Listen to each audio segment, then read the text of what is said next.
Secretaría de Educación Pública, Gobierno de la República.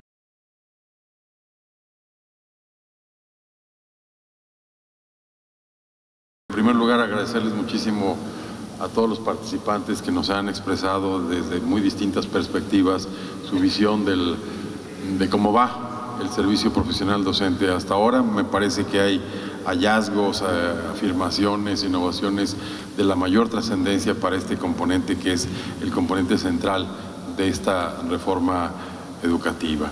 En primer lugar, quisiera subrayar un elemento que a veces suele pasarse de lado un poco entre el ruido mediático, la confusión mediática, que es el hecho de que históricamente hay muchos argumentos para sostenerlo. Hemos ido transitando ciertamente y de manera eventualmente bastante rápida en la construcción gradual de un sistema basado centralmente en el mérito, en el esfuerzo y en la transparencia. Y esto me parece que de esta primera reflexión, me parece que el mérito principal reside justamente en los maestros, en las maestras que han confiado en un componente que era, al menos en sus perfiles actuales, relativamente inédito en el sistema educativo nacional. El hecho de que, como aquí lo mostró Ana María, no solamente haya habido una participación de las dimensiones que ella nos explicó, sino que se haya convertido o se esté convirtiendo en una práctica más o menos rutinaria la forma de entregar las plazas, de asignar las plazas que fueron obtenidas mediante los diversos concursos de ingreso y de promoción documentadas ante la opinión pública. Creo que es un paso, sin duda alguna, un logro, sin duda alguna, histórico en la educación mexicana y en la gestión del sistema educativo mexicano. En segundo lugar, creo que es conveniente subrayar que la reforma está permitiendo, a través de sus distintos procesos y componentes, una selección y permanencia de los mejores maestros. Es verdad que en el hecho educativo, en lo que ocurre dentro de la escuela, cuentan muchas cosas: la calidad de los materiales, los planes y programas, los libros de texto, los recursos didácticos, pero el elemento central es el desempeño y el buen desempeño del maestro. Que en la reforma, en estos poco más de 3 años, haya empezado a constituirse en un vehículo muy importante para atraer al talento, como se llama la dirección que creó Patti en Puebla, es literalmente cierto. Y para que permanezcan en ella justamente los mejores. Es una práctica internacional. La OCDE ha documentado que los países más exitosos, por ejemplo, en la prueba PISA, son aquellos que atraen más o menos al 30%, 33% de los mejores candidatos a la docencia. Y un tercer elemento central en este sentido es que la reforma, el componente del servicio profesional docente tiene niveles muy importantes de complejidad de todo tipo: institucionales, políticos, técnicos, administrativos, logísticos, etcétera, etcétera. Por eso los invitaba al principio a ver la exposición que está aquí afuera. Pero evidentemente que el escuchar, como hemos tenido la oportunidad de hacerlo esta mañana, enfoques diferentes, información dura, aproximaciones sucesivas a la construcción del servicio, ayuda a una mucho mejor comprensión de la reforma educativa y concretamente del servicio profesional docente. En este sentido, me parece a mí que hay varios hallazgos y descubrimientos, uno de los cuales, que me parece digno de destacar, es justamente algo que tal vez no lo veíamos tan claro el año pasado, o hace 2 años, o hace 3 años, que la calidad de la gestión estatal, de la gestión escolar, puede hacer una gran diferencia en ese sentido. Es la razón por la cual ciertamente invitamos a Patti para que nos expusiera el caso de Puebla, porque al final del día la reforma es única, es un piso, digamos, provee una arquitectura, pero esa diferencia va a estar justamente en la forma, en la eficacia, en el sentido innovador con que se instrumente en cada uno de los estados. Me parece que, por ejemplo, la prueba planea, los resultados de la prueba planea de 2017 comparados con los de 2015 son altamente reveladores en ese sentido. Sí, ciertamente están los resultados y los promedios nacionales, pero si uno analiza las dos disciplinas en materia de la prueba, uno encuentra movimientos que no se pueden explicar de otra forma, sino justamente por la eficacia de la gestión estatal y de la gestión escolar.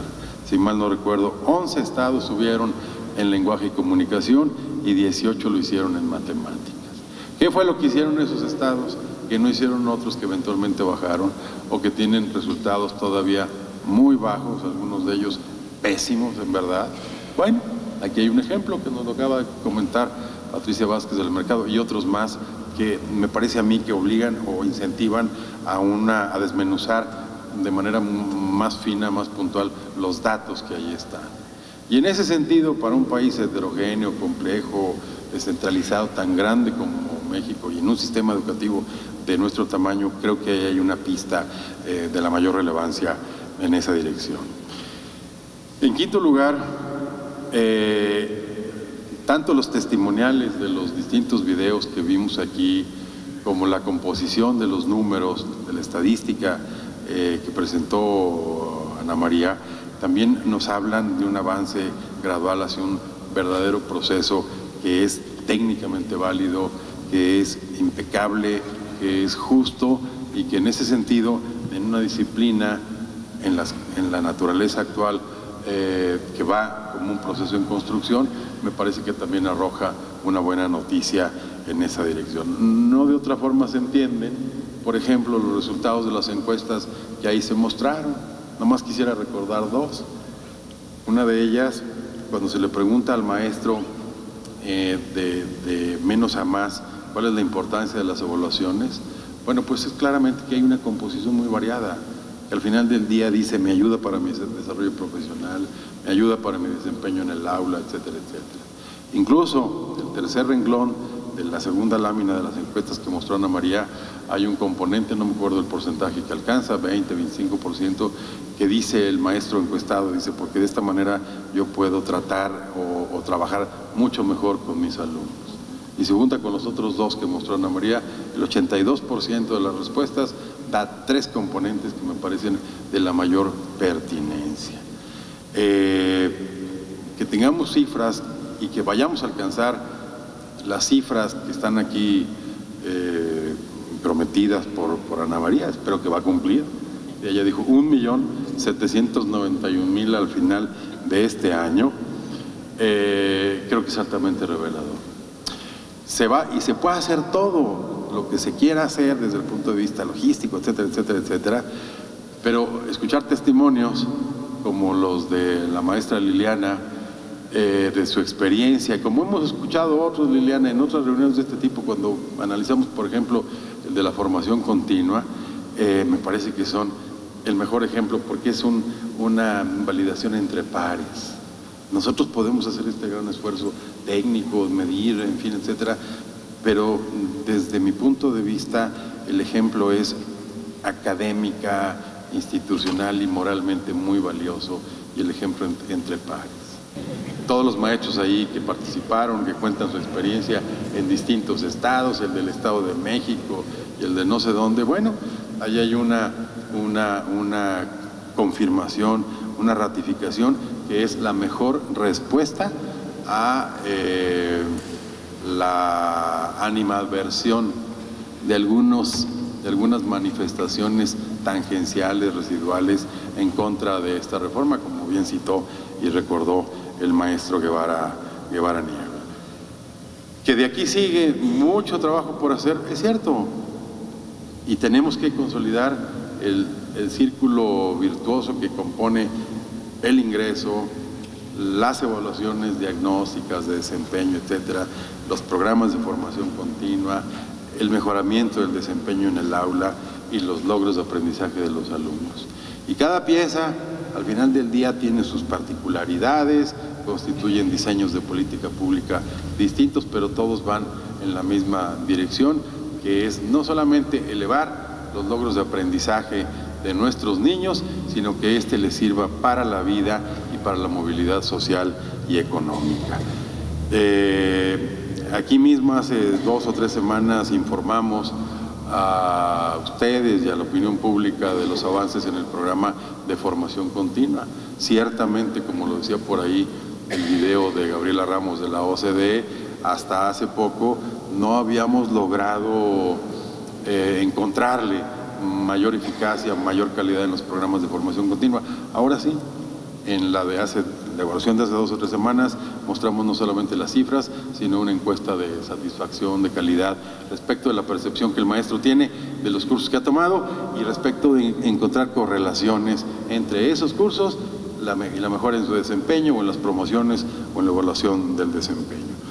En las del año pasado, en efecto, como aquí se recordó, superamos la meta de 500,000, llegamos a 626,000. Y a la fecha, la capacitación, los maestros inscritos, registrados para la capacitación respecto del nuevo modelo educativo, cuya plataforma se abrió el 31 de enero, para el día de hoy, a las 10 de la mañana, llevábamos ya 346,000 docentes inscritos. En apenas, hoy es 15 de febrero, ¿verdad? En 15 días. Así que algo está pasando, algo está moviéndose, algo bueno está ocurriendo en esta materia. Y lo que me parece a mí es que nos da la oportunidad, la presentación del banco de Rafael, en ese sentido trae aportaciones muy interesantes. Destaco una, hay varias, pero destaco una en la que podremos trabajar muy rápidamente, de cómo empezar a introducir innovaciones como vías apropiadas de atraer a los de mejor puntaje a las escuelas que observan mayor rezago. Por muchas razones, pero por un tema esencial, elemental, de equidad. Y en ese sentido, insisto, la diferencia, independientemente de otras condiciones, la puede hacer un buen maestro. Un buen maestro en una escuela de alto rezago puede hacer una diferencia importante en el ámbito, en el hecho de lo que ocurre en la escuela. Ciertamente, como lo recordaba el doctor Bakov en un artículo del Universal hace poquito, él decía que la evidencia muestra que en este momento sobre el 50% del éxito escolar depende propiamente de lo que ocurre en la escuela. De manera tal que entonces enriquecer todo el hecho, todo lo que ocurre en la escuela, el papel del maestro, etcétera, etcétera, etcétera, me parece que es central como para lograr una verdadera transformación en beneficio de nuestros niños. Y por último, subrayar, esta es una reforma, ya lo he dicho en muchas ocasiones, lo dijo mucho mejor que yo al final de sus palabras Gilberto Guevara Niebla, es una reforma para y por los niños y los maestros de México. Y es una reforma que tiene que tener trascendencia, que tiene que tener continuidad, que tiene que seguirse instrumentando con más eficacia, con más consistencia, con más disciplina y con más tenacidad, porque únicamente va en beneficio de ellos, de los niños, de los maestros, y en ese sentido de todos los bienes públicos que una buena educación arroja para el bienestar integral de un país. Secretaría de Educación Pública, Gobierno de la República.